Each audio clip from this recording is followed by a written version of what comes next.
আমরা ব্রিজের এই পার থেকে ওই পারে হেঁটে হেঁটে যাচ্ছি।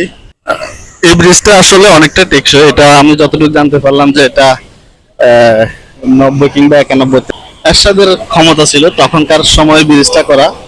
আসলে এটা কিন্তু অনেক গর্জিয়াসলি ভাবে কিন্তু করছে।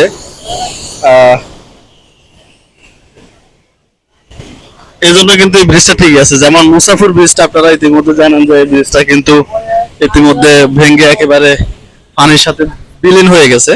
এই ভাইয়া 40 গা তো বেগুনে খোলা, একটাও বন্ধ নাই, একেবারে একটাও বন্ধ নাই, সবগুলাই খোলা।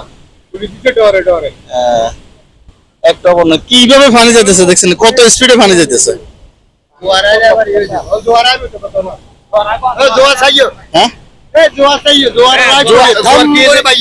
কি এদিকে তো নেই, তো এদিকে তো নাইলে এবার হানির দিকে আবার অটো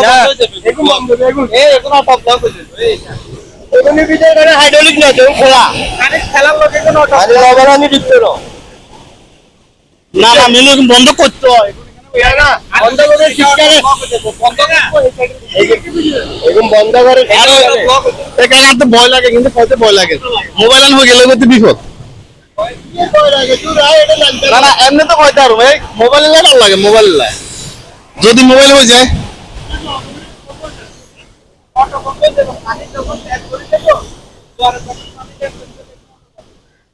কিন্তু ব্রিজটা আসলে যে একটা সৌন্দর্য দিক, এটাও কিন্তু আপনাদেরকে আমি দেখাচ্ছি।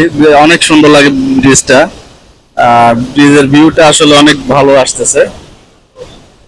তো মানে একদম কাছে গেলে ব্রিজের একদম কাছ থাকলে আসলে খুব একটা ভয় লাগে। ওই যে আপনারা দেখতেছে যে আরেকটা সৌন্দর্য দিক, বিদ্যুৎ উৎপাদন কেন্দ্রের যে ফিলার গুলো আছে ওইগুলো দেখা যাচ্ছে।